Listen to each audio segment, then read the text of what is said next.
Hello, everyone, and welcome back to The Rundown. I will be your host today, Craig DeLuz, coming at you from the West Coast, the left coast, behind the Iron Curtain, otherwise known as the Cirrus. But as we all know, I do not do this program by myself. That's right. My name is Mike Piwowarski, coming to you live from the East Coast. It's the coast with the most from the co-host with the most here on The Rundown. 2A Views, conservative news. And Craig, guess what day it is? Guess what day it is? Guess what day it is? Who's ready?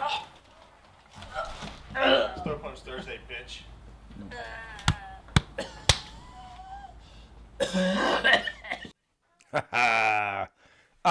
Always gets him. You think one of these days he'd be ready and just do it. Just a bit of just come ready. Now he's too busy sporting those Ranger panties. He can't do it. Good stuff. Good stuff. How is your weekend going thus far on this fine Thursday? Yeah, not too shabby. Let's think. I'm trying to think what I'm gonna partake in. I don't know. I'll figure something out. But it's going so far so good. Having a little smoky snack right now, Excellent. I actually have got a bottle that I had not. I was thinking about opening it a while ago. Last time I got this, it's an inexpensive buy, but it's kind of a, what's the word I'm looking for? It's kind of a novelty, but I actually, when I bought it before, I actually like it, and that's the Hatfield and McCoy whiskey. Oh, okay. I thought you were gonna go with like a wild Irish rose or something like that. No. You said it's a novelty. I'm like, okay, let's go. Let's get with the dog. Just because it's Hatfield and McCoy. I mean, it's kind of like buying Snoop Dogg's wine, right? I don't know if you drink wine, but if you've ever had Snoop Dogg's wine, you would be surprised. I have to be honest. I was surprised. It actually is pretty. I mean, for what it is, it's actually very good. Yeah, I just would be concerned about the THC levels in some Snoop Dogg wine. That's all. Shh. Well, it's legal in California. It's called an edible. Right. Yeah, that's a chewy wine you got there. Yeah. There you go. Go ahead, put it like in them smoky snacks. These are pure, fine tobacco rolled on the thighs of virgin Hondurans, and those guys work out, so they're pretty good. God, dang it! You beat me to the punch. I knew where you were going. Dang it! There you go. They do a lot of lower body work, squats. A lot of lower body. Abductions, adductions. Yeah. Hopefully they shave those thighs though before they roll the cigars on them. Otherwise you gotta pick your hairs out. That's how you get the lines in the tobacco.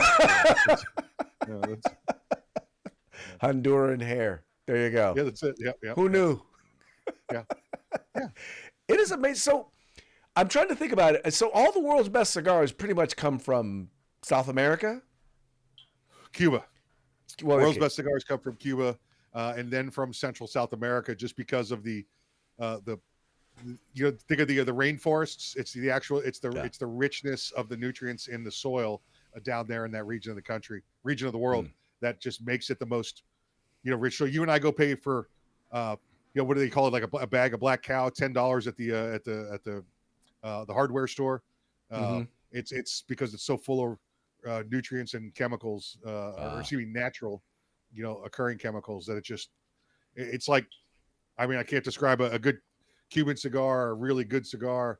You'll taste the oils in your mouth from the soil when you smoke it. It's just I literally it just hit me because I'm like, okay, so whenever I look at my favorite cigars, they're like Honduran, Dominican, Cuban, Nicaraguan. I mean, nothing out of this hemisphere. Nothing.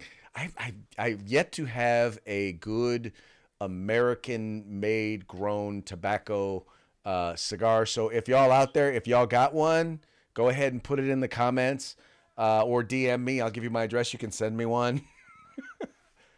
I think you already mentioned some. I think Snoop grows some of those, good American tobacco. Yes, slicing a Swisher Sweet in half to add some American or some California wacky tobacco does not necessarily constitute a good cigar.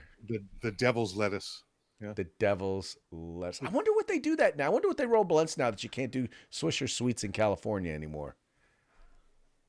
Yeah. They Think probably about that, Mike, though. Think about that. Flavored tobacco is illegal in California. Weed is legal. yeah, it's why would you need to put it in anything else if the weed's legal now though? Well, no, because that's just how they like to smoke it. That's just how they roll it. What they do Well, is they take all the tobacco out. yeah. They like to use the paper, right? So they take all Yes. the tobacco Yeah. out, and then they put the other stuff The in. devil's lettuce. Yeah. Maybe Swisher The devil's Sweets lettuce. is making their own rolling paper now. Maybe that's it. That's probably the easy There way. you go. Swisher Sweet. Hey, if y'all don't get it, Yeah. Mike just dropped $1 billion idea on you. There you Y'all go. better get on it. Although, There you go. yeah, I guess as long as then it's not if it's not actually tobacco, then it's not flavored tobacco. So you can just flavor the paper. Yeah. There you go. Just saying, y'all. Just saying, y'all. All right, folks. Just like Well, I think like we've that. bantered about enough. Let's go ahead and get into the program, and let's start it the way we do every program. And that's with a quick shout out to our sponsors. Hitman Industries, hitmanindustries.net. You can get yourself AR barrels in any caliber you want, pistol, rifle, any length you desire for your next AR build or rebarrel your current AR platform. That's hitmanindustries.net. California Republican Assembly, fighting a good fight behind enemy lines. Now you could take part in California's future today. If you want the best in tactical concealed holsters on the market, get on over to Hog Holsters. That's HAWG, hogholsters.com. Use the discount code The Rundown. That's all one word, no spaces, all caps. Get yourself a nice little discount. And if you're looking for the best in field gear, tactical gear, outdoor gear, fire, law enforcement, EMS, whatever it may be, get yourself together, get a group of guys together, get your agency together, and give a call over to uscombatgear.com where you can get everything except the gun. That's right, folks. These are our sponsors. They bring us to you so that we can bring you to them. Do us a favor, do them a favor, do yourself a favor. Visit their websites. All you have to do is follow the links in the description to this program. Go there, check them out, spend some money with them. Make sure you tell them it was the guys over at the Rundown that sent you. Also, want to encourage you, if you're watching the program live, 3 p.m. Pacific, 6 p.m. Eastern on YouTube or on Rumble, go ahead and comment. Let us know what's up. Let us know what you think about the program or about the topic that we're talking about. And if we find it interesting, we'll share it with our audience. And if we don't find it interesting, well, we won't. But we will reserve the right to mock you. Because, we will mock you. Mock you. Yes, we will. That is how we roll. But go ahead and comment and let us know what's up. We would love to hear who you are, where you're from, where you are partaking of the program. All right, and with that, we will go ahead and get into today's first topic. And all I can say is President Trump is working on delivering on another promise. One of the promises that he has made is that he is going to eliminate the Federal Department of Education. Now, this is an entity that was created in 1976 by President Jimmy Carter, and we know what a successful president he was. In any case, it officially opened in 1979, and we have summarily seen the quality of education in these United States go down almost every year since. The quality of education in these United States has been horrible. It is horrible. I mean, when you look at the quality of education that we provide, being one of the most industrialized nations amongst industrialized nations, we have some of the most unlearned young men and women who are calling themselves high school graduates. So what the President of the United States wants to do is he promised he would return the control of education to the states. Right? Make sure that people in the various different states are going to have the ability to control their education, thus taking the authority, making it closer to the students, also making the accountability closer to the students. And that's what we are going to start to see as this starts to take place, as today President Trump has signed an executive order that will dismantle the Department of Education, while at the same time keeping some of the core functions. This has been written by the Associated Press, so you know what kind of angle they're going to take. But anyway, President Donald Trump signed an executive order Thursday calling for the dismantling of the U.S. Department of Education, advancing a campaign promise to take apart an agency that's been a long-time target of conservatives because it's a waste of money and doesn't work. Trump has derided the education department as wasteful and polluted, because it is, by polluted by liberal ideology, once again, because it is. However, completing its dismantling is most likely impossible without an act of Congress, which created the department in 1979. Republicans said they will introduce a bill to achieve just that. So, in other words, Mike, what's happening is that as people tried to say, they try to say, well, he can't just get rid of it via executive order. Well, guess what? That's not what he's doing. And he's made it clear that's not what he's going to be doing. He is going to do what he can to get rid of the functions of the department that are not enshrined in law, right? And return the control of those things, those programs or whatnot, to the states.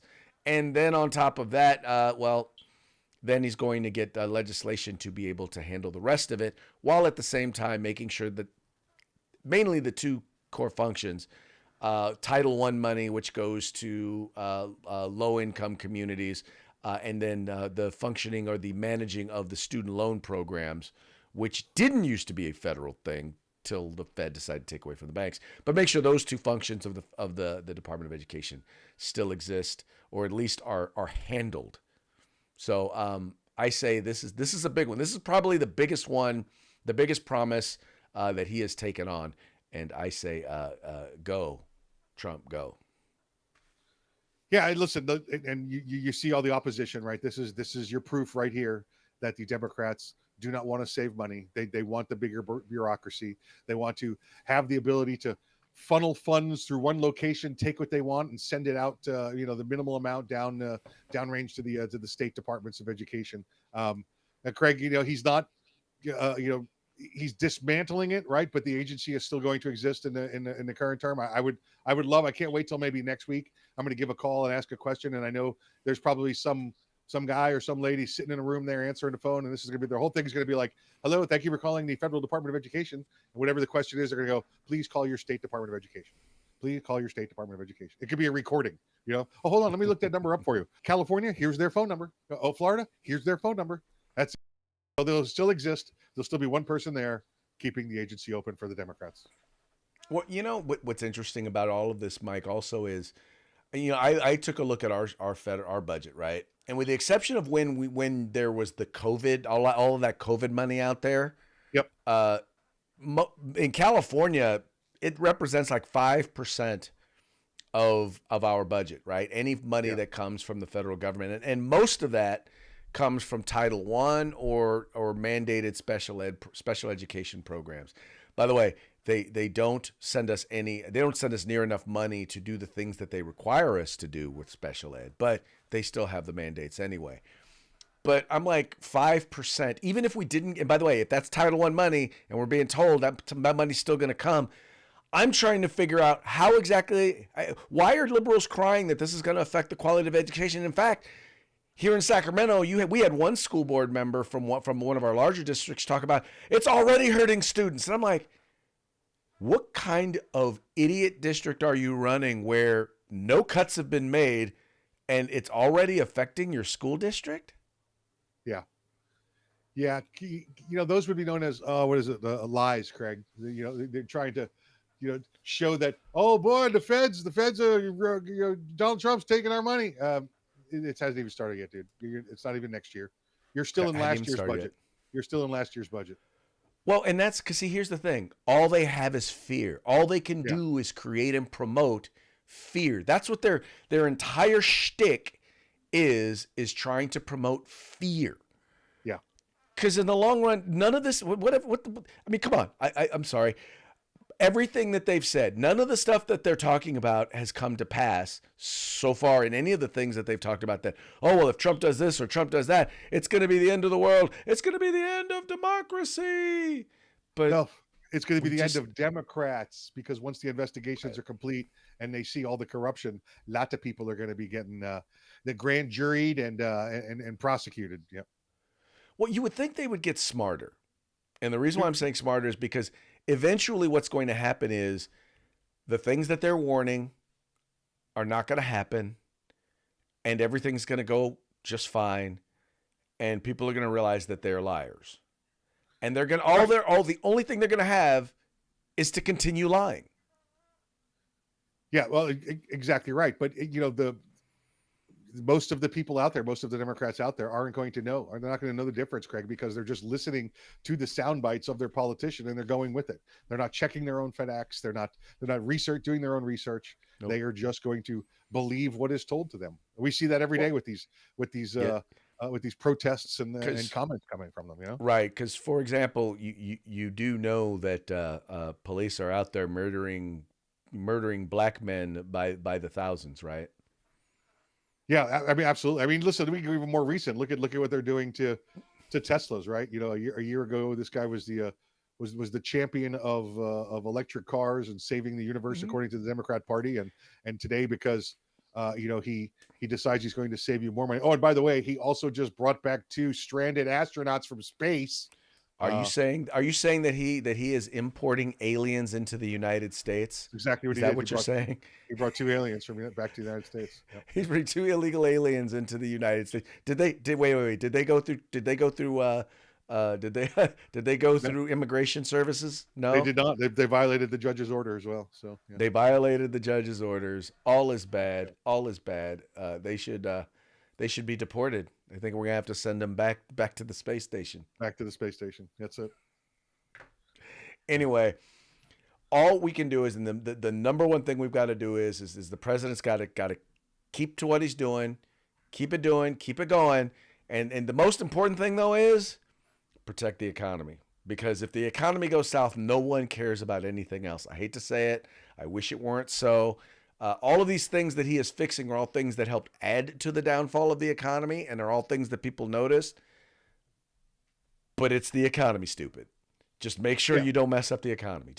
And I'm not saying he will. I'm just saying the hard part is so much of the economy is outside of the president's control. All you can really do is mess up the economy. You can get out of its way, or you can get in its way and mess it up. The number one thing, and I think the number 2 thing is the economy. The number 1 thing is securing the border, because when you secure the border and you get rid of all the illegal people that we're paying billions and trillions of dollars to support in this country, guess what happens, Craig?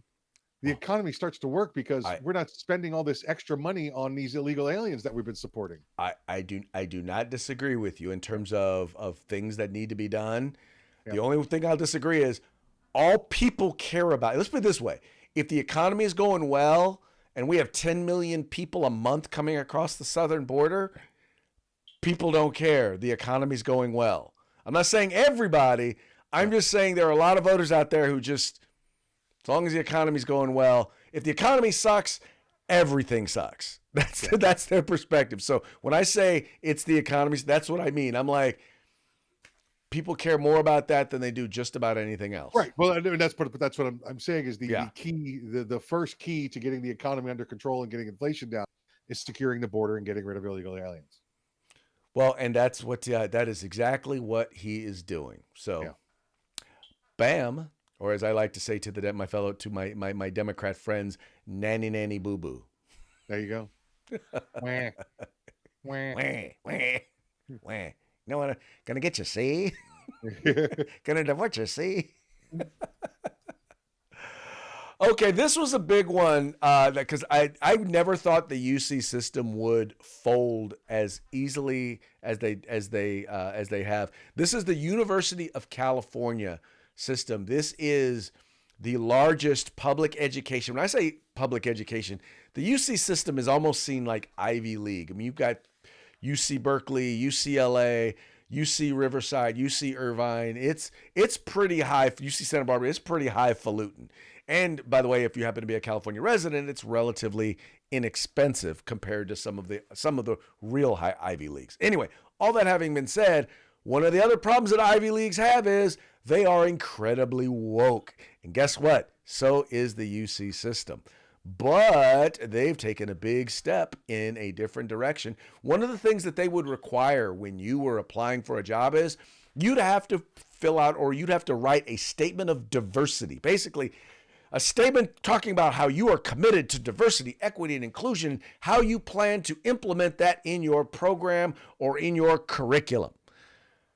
Well, because of the executive order signed by President Trump and the amount of money that it is going to cost the UC system if they were to keep such a thing in place, well, let's just say they ain't doing that no more. This piece from the Volk Conspiracy, which, by the way, if you never read anything at the Volk Conspiracy, you need to check it out. He's an attorney. He's mostly he's mostly libertarian, but he has a lot of really good stuff. Pro Second Amendment, pro free speech. Some of the stuff is kind of liberal, but sometimes I like to call him a libertarian. Anyway, all that having been said, he's talking about this case in the case of academic freedom. It says here, the University of California is the godfather of the use of the so-called diversity statements in faculty hiring. I have a piece forthcoming at the Nebraska Law Review arguing that such diversity statement requirements for general faculty hiring at state universities violate the First Amendment and violate academic freedom principles everywhere. It seems quite likely that that in practice, such diversity statement requirements are also used to facilitate illegal racial discrimination in faculty hiring. The University of California's Systems Board of Regents has now put an end to the use of such diversity statements at those schools. This is a truly remarkable development. Not unreasonably, this decision is being put in the context of the Trump administration's extraordinary attack on Columbia University, a move that I think is both lawless and itself a threat to academic freedom. So that kind of tells you where he comes.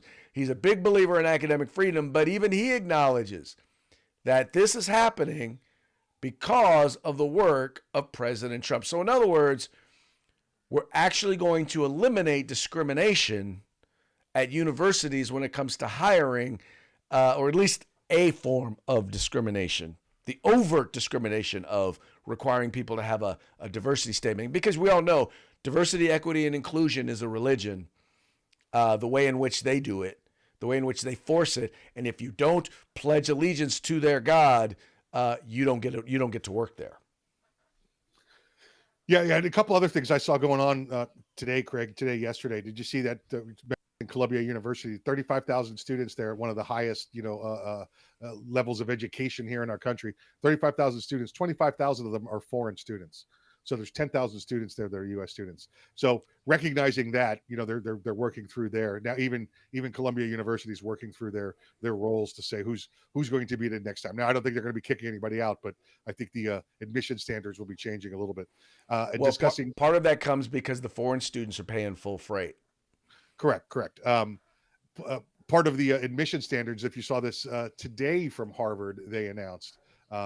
Remember in 2020, Harvard dropped the SAT and ACT requirement. They said the woke agenda said it was too it's too discriminatory. It's too biased. It's too racially biased. So we're going to drop it. Well, for the first time ever, Harvard announced today that they're going to have remedial math programs because the quality pool of students they've been getting applying, because there are no ACT and SAT requirements, they have to have remedial classes now for them to meet the Harvard standard. They also announced in 2029, for the next 4-year class that'll come in, not counting those that registered this year. So they're going to have to do ACT and SAT requirements to get back into Harvard. So Harvard took a little 9-year break basically and was woke. And now they've realized halfway through it's not going to work. We have to reinstitute the standards. Well, wait, so they're putting the test back in? Tests will be required to get back into Harvard as of 2029.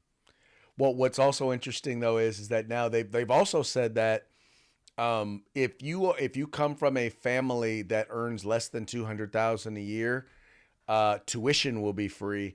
If you come from a family that earns less than $100,000 a year, the school will be completely free. So I don't know if that means they're also going to provide room and board and all of that, but yeah, probably.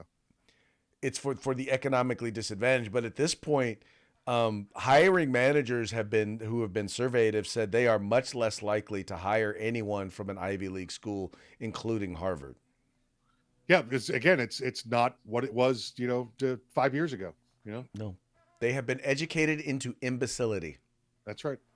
Exactly. That's what it means to get an Ivy League education. It means you're in the bushes. Yep. Yep. Yeah, I don't know. I don't know how you get that back, especially since they're not getting rid of any of the woke professors. I mean, keep in mind these standards aren't just bad because of the students. It's bad because of the professors. The professors, their hiring standards were trash. So of course Well, they're going to have yeah. trash students. This will be the first step though, because now when they put back the admission standards, right, then you're going to get the objections from those that are there as instructors, as professors, and they'll they'll they'll find ways, Craig. They're all trending now back towards uh damn it, we're not going to survive. No, we are not what we are. People are hiring kids out of online community colleges before they're hiring kids from Harvard. So Well, sorry, Harvard, but you're gonna have a hard time. You're gonna have a hard time coming all the way back. But I'm sure you'll find. I'm sure you'll figure it out. Y'all have big enough endowments. You can test some things out. yes, exactly. Exactly. And a lot of it is, Greg, those people that have been giving endowments are not giving them anymore. So they have to go back to doing things the old way. Yeah. Well, there you go. That's what happens when you decide you what's that? What's the saying? Go woke, go broke. Go broke. Exactly right. All right. Well, that brings us to our next story, and this was one I have to admit is a little bit disappointing when I heard about it. And this has to do with the governor of Wyoming, of all states. He actually vetoed the Second Amendment Protection Act there in the state of Wyoming. And he blames, I don't want to say blames, but he pushes it on, trying to support law enforcement. It says here Wyoming is not a stooge. Governor Gordon vetoes Second Amendment Protection Act amendments. Governor Gordon recently signed a letter vetoing Senate File 196 Second Amendment Protection Act amendments. That's according to a release from the governor's office, which states that in a public ceremony featuring members of the county, state, municipal law enforcement, Gordon signed the letter calling the bill overkill that would punish first responders and threaten cooperative work between Wyoming and federal law enforcement.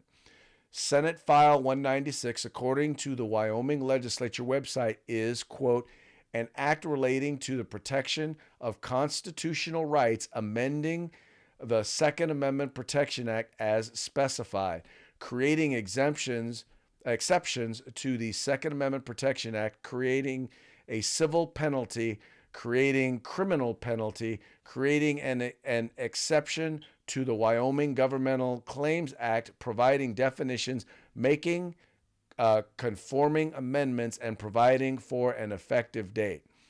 In the letter, Governor Gordon wrote that this act takes aim at and potentially vilifies law enforcement if, in the process of working to apprehend, prosecute, and detain illegal aliens, drug mules, human traffickers, abusers, and other miscreants, they cooperate with the federal government and a gun is involved. Wyoming can do better. I think this, in my opinion, is to a certain degree a misrepresentation of the legislation. Largely, it has to do with the idea that if the federal government passes laws that are unconstitutional, it puts it on state law enforcement to not comply with those unconstitutional laws. Am I reading this legislation incorrectly? No, you're reading it correct. This is another one, and you and I've talked about this before, where it's okay to be pro Second Amendment and pro law enforcement at the same time. Many people get that confused. Not many people. There's a minority out there that gets that confused. That if I'm going to be pro Second Amendment, I can't be pro law enforcement. And what the governor here has done is listen to the executives of law enforcement agencies. He's listened to these organizations of police chiefs or sheriffs out there, and those administrators, those politicians were against this. So he went with them rather than listen to the 90% of the forces or the agencies out there of the rank and file who were for this. He went with the administrative heads and the politicians of the law enforcement for their recommendations. So he has failed, and he has failed the people in the state there of Wyoming. And Wyoming's a very big Second Amendment state, Craig. This is absolutely going to harm him in the future. As well it should, and I've Yeah. talked about this, in the Republican Party, there's this battle sometimes between what I call the law and order wing and the liberty-minded wing of the party. And when I say law and order, I think all Republicans, for the most part, believe in law and order. But there are those who are in law enforcement, and I'm talking about, like Mike just talked about, the politicians, the higher ups, the ones who run departments or the heads of unions that push policies that, in their eyes, make it easier for them to do their jobs, but as a part of that, opens opportunities for them to subvert the rights of law-abiding citizens when it comes to the right to keep and bear arms. And Right. I am of the mind you do not get. It says shall not infringe for a reason, right? You don't get to infringe on my right just to make your job easier. And I don't disagree whether or not it makes, depending on the legislation, whether or not it makes your job easier. But you don't get to subvert my rights just to make your job easy. Hey, if we shut down everybody's free speech rights, that would make politicians' job a heck of a lot easier, wouldn't it? If we took away due process, it would make law enforcement jobs a lot easier. If we took away the right to counsel, it would make jobs in law enforcement a lot easier. But guess what? You got that whole rule of law thing. Exactly. We don't do that. When you take an oath, you take an oath you take the oath not to enforce the law, but to defend the Constitution of the United States in whatever state you are in. Yeah. But first and foremost, that oath is about defending the Constitution. And number 2 in that Bill of Rights is the right to keep and bear arms. That's right. I didn't write it. I'm just reporting it. Yep. By the way, I wish I don't wish I wouldn't want to have been around during that time, to be quite honest, to write it. Of course, if I was around at that time, they wouldn't have had me writing it. They would have probably had me pulling the crop of whatever they used to make the paper. Our nation's first sin, right? Our nation's greatest sin. So Yes, our nation's greatest sin. But hey, you know what? We have moved so far from there because now, hey, I get to sit here and talk trash about our government. yeah. Good stuff. Good stuff. All right. And then finally, I wanted to share this because there's a good friend of mine that sits on a school board with me who one day decided he was going to send me a thing talking about, I thought Trump was going to lower prices, gas prices. I can't believe I paid. It was like almost $5 a gallon was what he paid, $4.89 a gallon. And I thought President Trump, and I tried to explain to him, yeah, no, that's not us, because everywhere else in the country, this was the week after I was in Florida, where Magnet and Mike were giving me a hard time because their gas prices was like $3.05 a gallon, $2.95 a gallon, where their gas prices were actually going down. Well, I decided to show this because it actually goes hand in hand with a piece that I just wrote about the affordability crisis here in California. But most of the issues with affordability, well, let's just say it's our own fault. And that's exactly what this piece that is written by Katie Grimes. Katie Grimes used to be a blogger. We used to participate in a blogger, kind of like the Northern Alliance, where we had the Western Alliance, and she was a blogger known as Fetching Jen. Anyway, little side note. Anyway, all that having been said, it says here, new study, California's high gas prices and supply dilemmas are self-inflicted. A new study by USC professor Michael Mish found that the factors which have contributed to California's high gasoline prices over 50 years are self-imposed by state officials and politicians. It turns out that California is its own worst enemy. I don't even need to tell you all the details of the study. You can go and you can read it for yourself over at the California Globe. All I can say is, nanny, nanny, boo-boo, are you surprised? Yeah, this on you. Now that the feds have stopped sending some funds to California, where do you think Newsom's going to make that up? Huh? How do you think he's going to get that? You're going to keep them gas prices high and take all them taxes for his little programs. Although, Craig, he is on the 100% nomination for next Democrat nominee for president. He's that's all he's doing. It seems like some of his policies towards California might be a little bit changed that he's talked about in the past year, but he's working towards becoming the DNC nominee right now. Yeah, well, his in terms of is he seen as the leader of the Democratic Party or represent the values of the party? He was at like 2%. I think the highest AOC came in number one at 10%. Then I think was Kamala after that at 9. I think Hakeem Jeffries was only at 8%. But how bad is that? That most of the leaders aren't even seen as representing the values of the Democratic Party. Yeah, no, but like I said, he's trying to work his way up. He saw those numbers. Like, well, look, he just had that, I don't know, a press conference with Tim Walz, Mm-hmm. and we've talked about it yesterday with Walz, saying he wasn't masculine and everything like that. I watched that, and the only reason